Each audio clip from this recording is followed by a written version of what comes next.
A 1, and a 2, and a 3. Hai semuanya, it's Kezia here. Buat teman-teman yang baru pertama kali lihat video aku, perkenalkan nama aku Kezia Tanesha. Dan sekarang ini aku lagi menempuh studi S1 aku di University of Oxford. Aku ngambil Engineering Science jurusannya, dan sekarang ini aku lagi masuk tahun ke-2. So, kalau misalnya teman-teman kemarin ingat, di video terakhir aku sempat ngomong kalau misalnya kita punya ijazah SMA dari Indonesia, itu nggak bisa dipakai untuk apply ke Oxford. And in fact, sebenarnya itu juga nggak bisa dipakai ke any of the top universities in the world. Banyak banget universitas di dunia yang ada di luar negeri, khususnya, itu nggak terima UN atau hasil sertifikat SMA kita di Indonesia. Jadi hari ini aku bikin videonya itu sistemnya rada beda. Aku akan bikin Q&A di mana aku udah ngumpulin semua questions dari teman-teman mengenai ijazah SMA dan juga A-level, dan aku akan jawab semuanya hari ini. Kalau teman-teman punya pertanyaan yang masih belum terjawab, teman-teman bisa tulis aja di comment section dan aku akan masukkan ke episode kedua Q&A-nya nanti. Anyway, let's get right into it. Emang jujur aja sebenarnya sangat sedih dan juga mengecewakan kalau hasil SMA kita, ujian dan juga rapot kita itu nggak dianggap setara dengan anak-anak yang ada di luar negeri. Jadi emang mereka tuh nggak mengakui, dan kalaupun kita mau apply pakai itu juga mereka nggak akan nganggap itu cukup untuk bisa masuk langsung ke S1-nya. So, pertanyaan yang pertama adalah, kalau gitu apa kualifikasi yang dibutuhkan? Khususnya untuk Oxford dulu ya. Untuk Oxford, mereka itu merekomendasikan A-level, IB, atau SAT. Ini bertiga yang sering banget disebut-sebut di website-nya juga. Dan sebenarnya tiga-tiga ini bisa kita ambil juga di Indonesia. Aku dulu ambil A-level-nya itu di sekolah aku, di SMA. Karena sekolah aku itu internasional, jadi mereka emang menyelenggarakan A-level, kurikulum A-level ini. Aku ngambil di Penabur Secondary Kelapa Gading, Penabur Internasional. Jadi sebenarnya untuk teman-teman yang sekolahnya itu di nasional atau di negeri, yang nggak punya A-level atau nggak punya kurikulum apapun yang tadi disebutin, kalian emang harus mengambil extra step. Jadi kalian harus bekerja lebih ekstra untuk bisa mendapatkan kualifikasi-kualifikasi yang diterima oleh Oxford. And it brings us to the second question, which is, apa itu A-level? Banyak banget yang masih nggak ngerti A-level itu apa sebenarnya, nggak pernah dengar. So, aku akan ngejelasin secara general. Cambridge Advanced Level atau Cambridge A-level ini adalah suatu program yang diselenggarakan oleh Cambridge Assessment Education.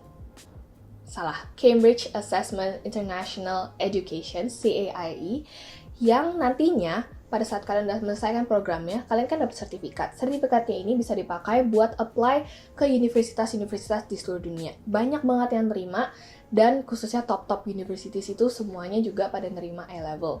Jadi kalau misalnya aku mau deskripsikan secara gampangnya nih ya, A-level itu kayak UN, tapi yang diambil sama anak-anak di Inggris. So, A-level ini punya pelajaran-pelajaran yang kita harus pelajarin, punya buku-buku sendiri, punya guru-guru yang bisa di-training untuk A-level, dan juga ada exam di akhir programnya. So, pertanyaan yang ketiga adalah, kalau misalnya kita nggak punya A-level, terus cara daftar ke Oxford-nya gimana?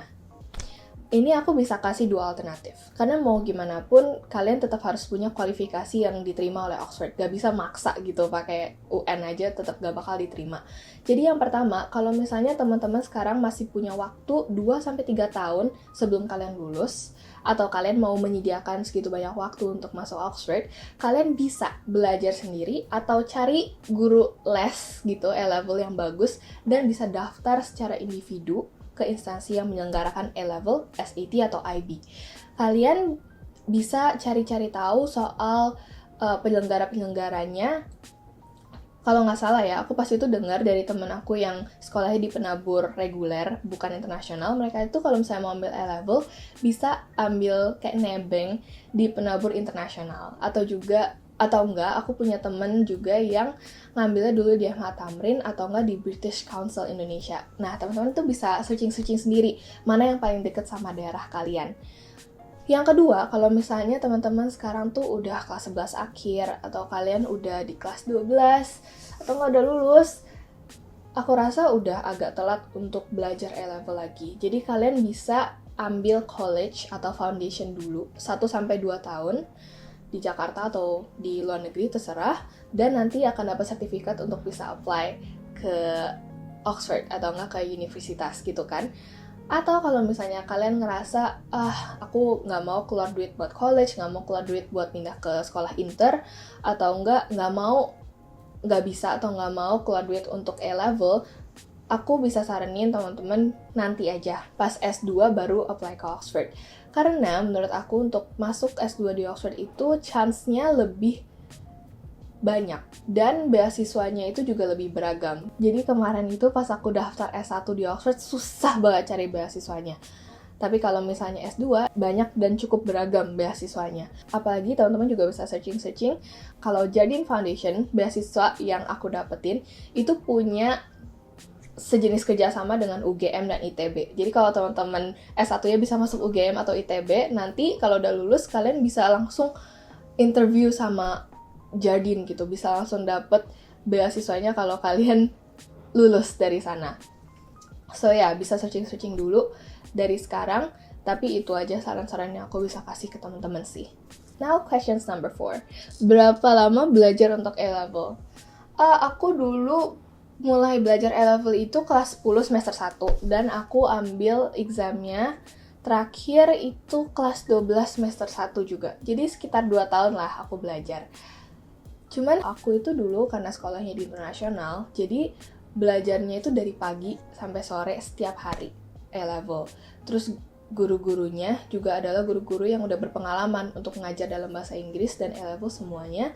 Dan juga aku punya buku-buku. Aku punya akses ke buku-buku A-level itu dengan mudah. Dan yang terpenting, aku dulu itu udah mulai sekolah di internasional sejak aku SMP kelas 1. Jadi aku udah cukup terbiasa dengan komunikasi dalam bahasa Inggris setiap hari, dengan belajar dalam bahasa Inggris, dan juga aku udah tahu kira-kira sistem penilaiannya kayak gimana. Jadi kalau misalnya mau kira-kira untuk teman-teman yang belum pernah belajar A-level sebelumnya, aku bisa memperkirakan mungkin minimalnya secepat-cepatnya itu 1-2 tahun untuk belajar A-level. Dan itu pun harus intensif belajarnya.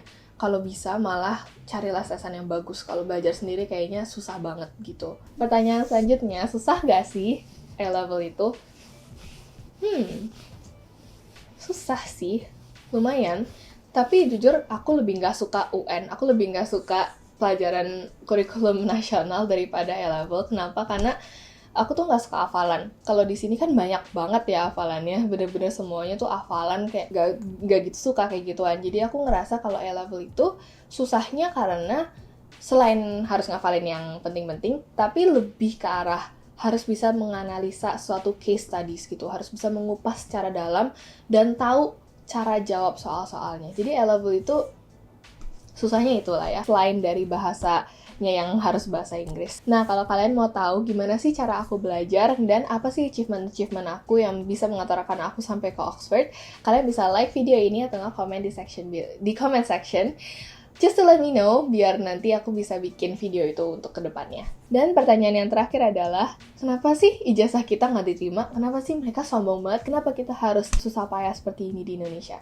Jawabannya adalah, yang paling pertama, bahasanya. Dan nanti di Oxford, atau di universitas di luar negeri itu, kita akan belajar semua dalam bahasa Inggris. Terms-nya, matematika, fisika, semua tuh dalam bahasa Inggris. Jadi, susah banget kalau misalnya kita tuh lulus pakai SKUN, itu kan hanya menunjukkan kalau kita itu belajarnya dalam bahasa Indonesia semuanya.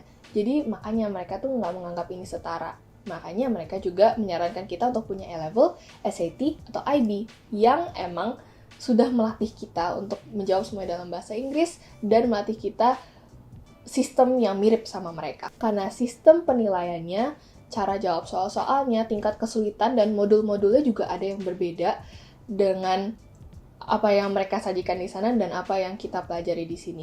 Jadi itu sih, dan menurut aku juga it makes sense. Kalau misalnya kita bisa masuk dengan SKUN kita, menurut aku di sana pun kita nggak bakal survive gitu. Kalau teman-teman dari sekarang udah punya tekad atau udah kepengen banget pokoknya mau kuliah di luar negeri, aku saranin harus searching yang banyak dan persiapkan waktu yang banyak.